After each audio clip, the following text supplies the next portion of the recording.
Hello, everybody, and thank you for tuning into the Liberty Report. With me today as co-host is Chris Rossini. Chris, welcome to the program. In a way, Chris, we're going to be talking about taxes again because it's a big issue in Washington right now, and everybody's anticipating how many tax reductions they're going to get. Of course, our projections have been that people should not hold their breath because it doesn't look like they're going to accomplish a whole lot. Let's hope they do better than we think they're going to do. But, you know, with the Senate version coming out and not agreeing very much with the House version, and I think the markets are recognizing that that built-in boost to the markets might not be for real, because it doesn't look like tax reform is going to amount to be much. But we want to talk about taxes, the excess of taxes, and it's something we've visited about quite frequently. But I also want to talk about the cost of government, which is slightly different. You can measure a tax, you know, if you pay 20% taxes, that's a measurement.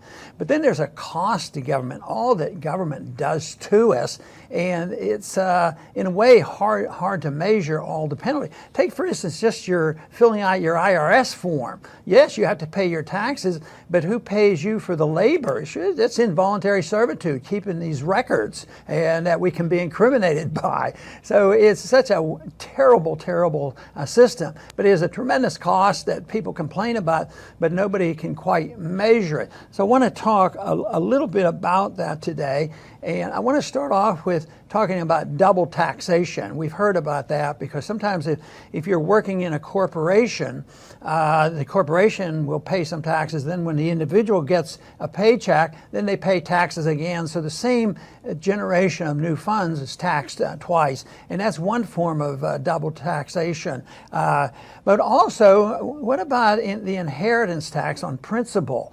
You know, they're talking about that in Washington, but what if a family saves a couple $1 million and builds a business which is over many, many years, and it's worth some money, and they paid for it all after tax money, and then to pass it on, of course, you pay taxes again. That means that the government owns this property. And unfortunately, that's what the income tax tells us. The income tax makes the assumption that the government owns us, and they tell us how much we're allowed to keep. So this is a form of taxation that is really a problem.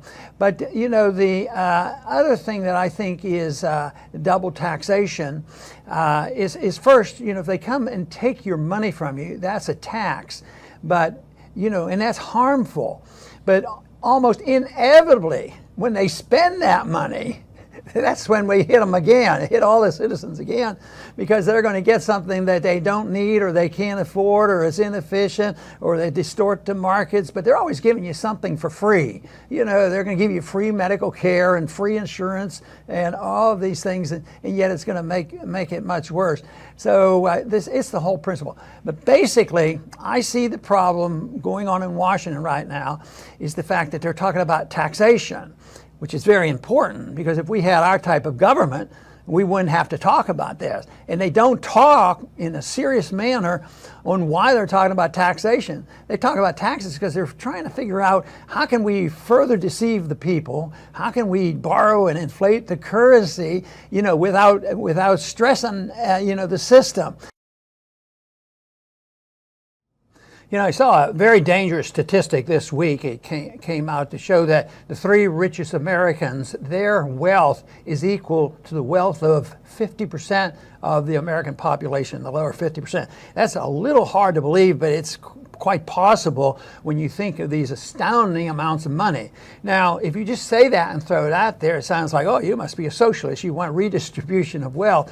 But no, I want people to understand why there is this maldistribution of wealth, and it is not a reflection of a free market economy. It's not a reflection of liberty and sound money. It's a reflection of a very seriously flawed system.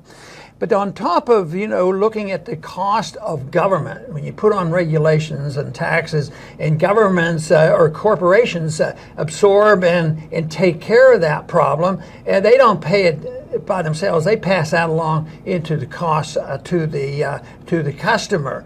So this is something that becomes more complex because corporations keep making more money. You know, under today's circumstance, and Wall Street is doing quite well. Their stocks go up, and their markets are protected, and all those kind of things. But the whole thing is that the people are working with a fixed wage, essentially.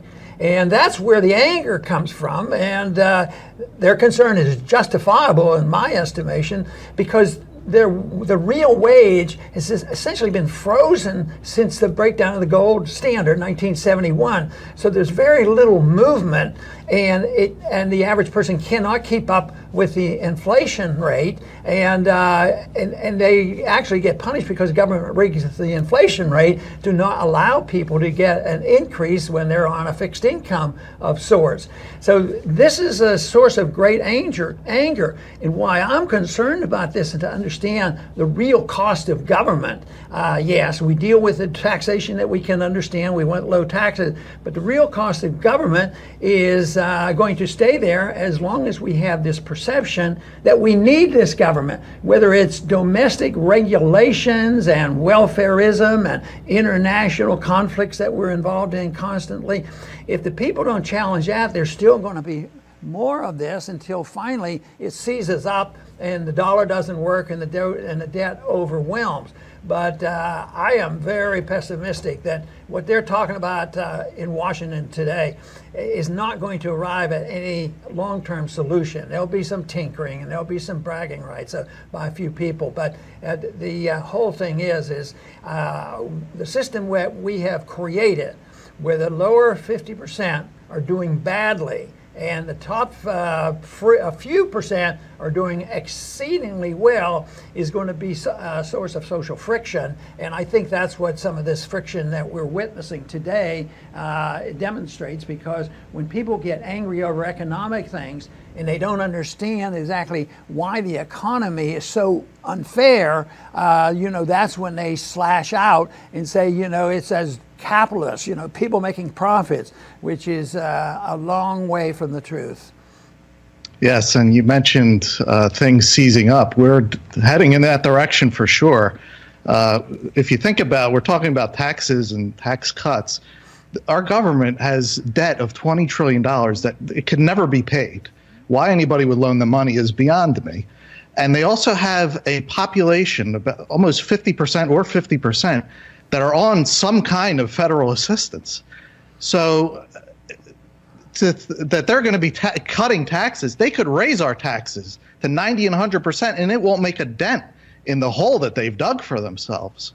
So it's really just a political show. And like I always want to mention, there's nothing wrong with tax cuts, but we need government cuts, not just a political maneuvering. No, and that is the case. And I think the more the people understand where the hidden taxes are is essential, because it's always discouraging to me when you'll talk to somebody who has a reasonably good job and they get their paycheck, but the taxes are deducted. And for some reason or another, they may have deducted a few more dollars than they were supposed to or needed to, and they get a check back from the government, and they're sort of excited. Oh, the government sent me back some of the money, not realizing that is so deceptive. The American people, all people who pay taxes, would wake up if they wrote a check every month. That's why the withholding tax is a form of deception that really helps the government, not the people realize how much they're paying for government. So I would that would be one thing you could do. Matter of fact, I had a bill introduced that way. I just eliminate the ability of the government to withhold taxes. I think it was started during World War II because they wanted to make it smooth and make people not think about how much taxes they were paying. But I think people don't realize how much they're really paying when you add that on to the cost of government and all the other invisible taxes. Just think of the import taxes, the tariffs that go on, and there's some people arguing for more. That all gets passed on to the consumer. That all gets on to this lower 50%, and they have to pay more for goods, and the jobs don't seem to materialize to compensate for the higher cost of living. Yes, and one area where people think that government spending is a positive, They'll think, oh, well, Trump will spend $1 trillion here. That's a good thing. Well, no, it's not, because government spending crowds out private spending. The people that are actually doing things for us, all the stuff that we see around us and the services. Government spending crowds that out. So if, what happens is if somebody has an idea or a project and they don't get private investors who they don't think they'll get money, they'll go to the government and get the loans there. But that every dollar that's used for these bridges to nowhere crowds out resources and dollars and labor to something productive. So government spending is a tax. These are unproductive things. Just because someone is digging a ditch and another one is filling it in and it's called a job, it's not productive. But government makes it like, look at all these jobs we created. So these are the hidden ways that government gets back at us. The other thing that's been going on, especially since 1971, because the currencies of the world have all been fluctuating, but the dollar has been the reserve standard, and we have been benefiting by that, ability to print the reserve currency of the world. And a lot of people complain about it because what we do is we buy more goods from overseas, like we buy more goods from China and they're cheaper and they'll take our money. But it's because we're able to issue this currency. If all the world had a unified currency, free market people aren't against the global currency as long as it's honest and not a government currency and is backed by gold. Which had been the way it has run for literally centuries, off and on. It usually breaks down when governments think there's going to be an advantage. But because of this, people are misled into believing that, well, we have a weak economy here because we don't tax the imports enough. And of course, if you tax the imports, you're just passing that charge on to the people. It's a tax. They end up paying it. But this is a problem. But the fluctuating currencies is a major problem. And we get deceived into thinking that it's a benefit and not harmful, and all we have to do is have better management of the international value of our dollar. But we can't have it both ways. We just can't print money endlessly and think that we can be the policeman of the world and not have the downside effects. And that's what we're witnessing now. It's way out of control on the spending side. And even when they measure by the government's measurements of percentage of debt to GDP, it's still outrageous, even though there's some shortcomings in measuring that way, because the GDP is nothing more, also reflects on how much government is spending. So that is not a reassurance. But even under those circumstances, it looks like this debt is unpayable. And when it gets a certain point, it's never paid. So I think we're at a point now where we can talk about the details of the tax code. We can talk about the problem of big government. But ultimately, this is not going to change until there's reform, true reform, which the market will force on us. And that is that we have to do something with the monetary system. And of course, a lot of this mischief that we've been just talking about, is facilitated by the central bank, the Federal Reserve, and that's why we've emphasized so much over the years the importance of the Federal Reserve, because these deficits couldn't be handled. They can't tax, they can't borrow, so they need a central bank. And we have really been in a position where we have received tremendous benefits from this, and have become the policeman of the world. But that will come to an end. The deficit will be liquidated, always is. The question is, how will it be? Will the deficit be liquidated by us paying it off in a conventional way, like an individual would have to, or even a local community should? No, it's not going to be that way. Governments always liquidate debt by paying it off with cheap money, and that is they lower the real debt by just debasing the currency, which isn't immoral, should be illegal, it's unconstitutional, but that is the way we have lived. It's just amazing that it's lasted so long, and people have been deceived in we just need better managers. If we just had a different political party, they can go in and do it. But It won't be that. That won't solve the problem because they work in cahoots. They work together. It's bipartisanship when it comes to deficits. All this arguing about taxes, that's just for their base. But they all support deficits. They all support welfare. They all support wars and intervention and spending. And nobody would dare suggest that you cut a nickel out of the militaristic budget. That is just never entertained, and that really explains why they're having a mess. And you shouldn't expect too much to come out of the debates over taxes that's going on today. Yes, and if I'll close along the lines that you're talking about. We need a new philosophy. Because our government has done themselves in. There's no way out of it, and there's going to be a lot of economic pain, and unfortunately, a lot of people are going to be shocked about it. But what rises up afterwards is what's important. I mean, we could go in a direction of a Bernie Sanders and go relive the last 100 years, or we can go towards what our founders thought. They were onto something great, and that could be built upon. So we're in the latter camp, and hopefully our ideas spread far and wide.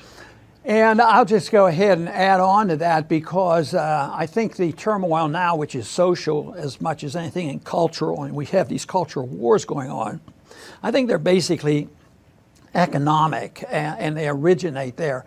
But because of this dissension on the economic disparity, this invites the cultural Marxists to come in and they foment, the disruption and the anger and the demonstrations and the attack on anything decent.